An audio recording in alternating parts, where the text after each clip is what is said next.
Afternoon VC, Harris here with another video. Hasn't escaped my notice that in the last couple of weeks there's been some stuff about a bloke called, I think, Tone Scott or something. He's got a channel. It's quite an interesting channel actually, quite enjoyable. And he works for Goldmine magazine, and he's done an article featuring the doyens of the VC. And how can you do an article about the glory of the VC without featuring the Pilzmeister General?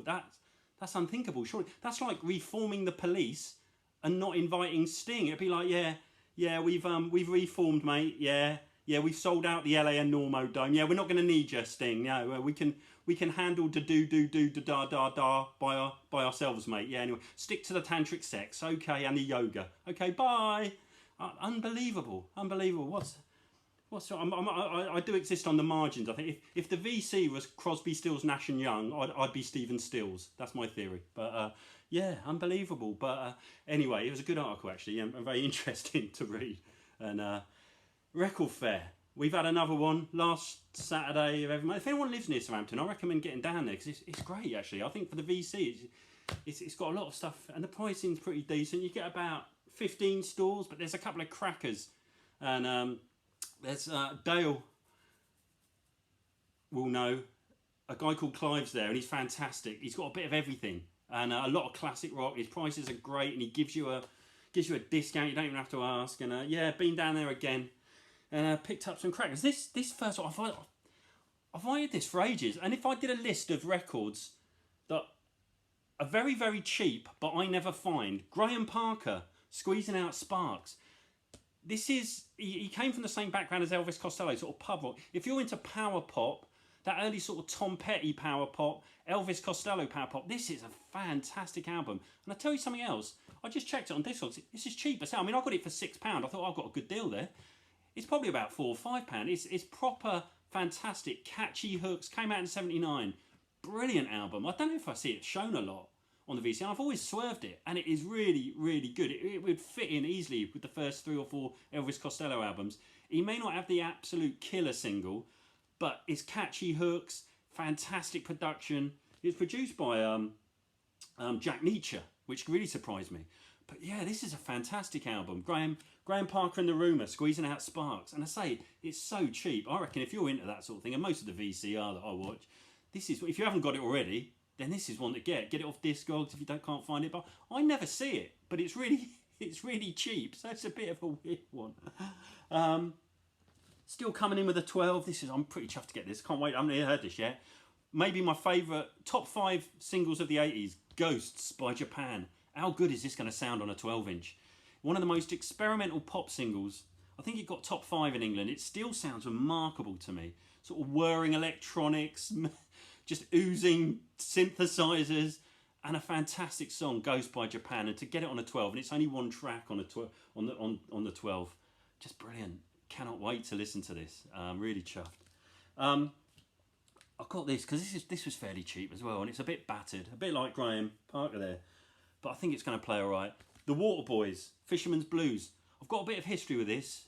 When I went through a bit of a bad time in the 90s, and my life sort of went into freefall.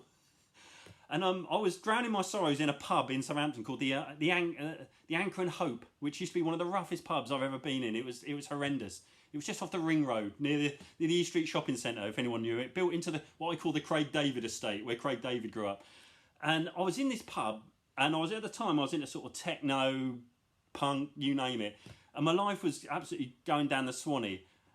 And I really do not like Irish Celtic-based stadium rock. And someone put the song Fisherman's Blues on the jukebox. And then for the next year or so, I kind of used it as a form of self-therapy. I literally had this album, and I don't even think I used to listen to any of the other tracks. It's the first track, Fisherman's Blues. It just really, I do find that if you're a little bit down and you're a little bit susceptible, sometimes records out of your normal comfort zone will suddenly seem really appealing. And I heard it on the jukebox. I'm like, what is that song? And I used to start playing Fisherman's Blues obsessively, the song. I've just played it a minute ago, and honestly, I was almost shed a tear. It's fantastic. And I bought this again today. I saw it, and it was again fairly cheap. It's a little bit of a beat up copy, but it plays pretty well actually. It's VG Plus. And I can now listen to the rest of the album as well, because I never used to listen to the rest of the album. But the rest of the album's pretty decent as well. It's not really in my wheelhouse, but yeah, an amazing track, Fisherman's Blues. And yeah, and I think Steve Carlson loves this album. Dropping a big name there. And yeah, and it's a fantastic track. And yeah, I've just, for the first time this afternoon, listened to the rest of the album, and it's yeah, it's pretty decent. And but yeah, really glad to get this back in, actually, because I had it once, then I sort of gave it away, I think, or sold it for £1 or something like that. But yeah, Fisherman's Blues by the Waterboys, fantastic. A few more 12s.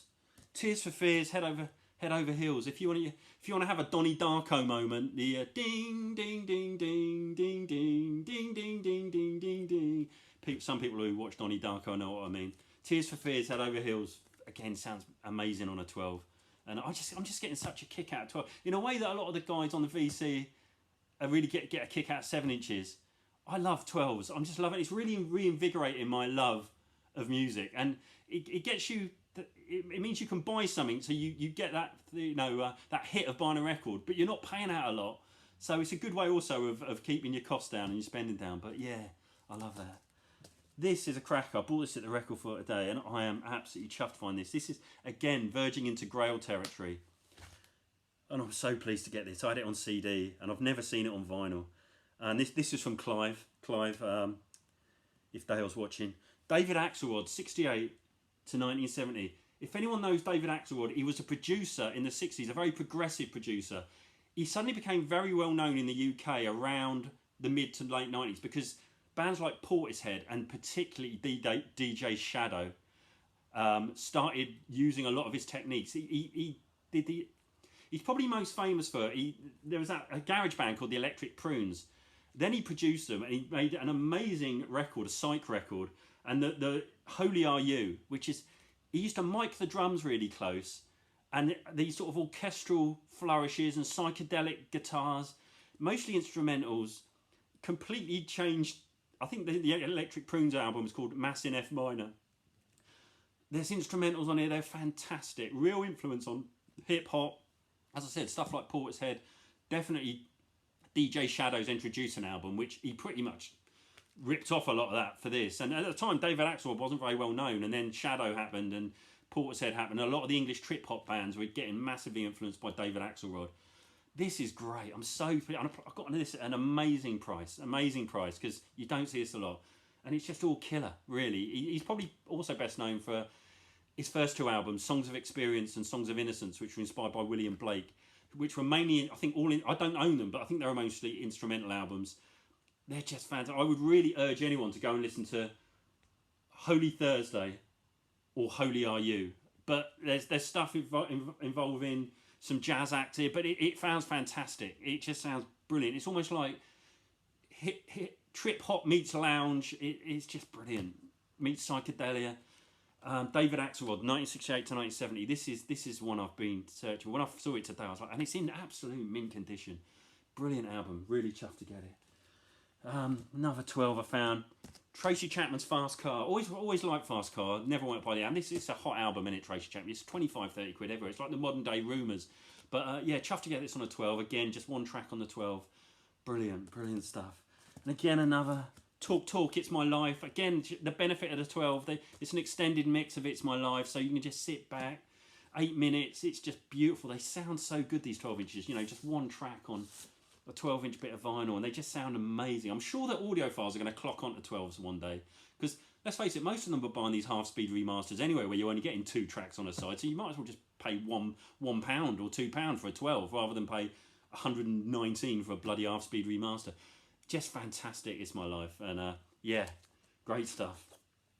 Another 12, Pete Shelley's Homo Sapien. Pete Shelley from the Buzzcocks then did this sort of electro Homo Sapien, sort of an electro banger on it. Brilliant track by Pete Shelley, really experimental.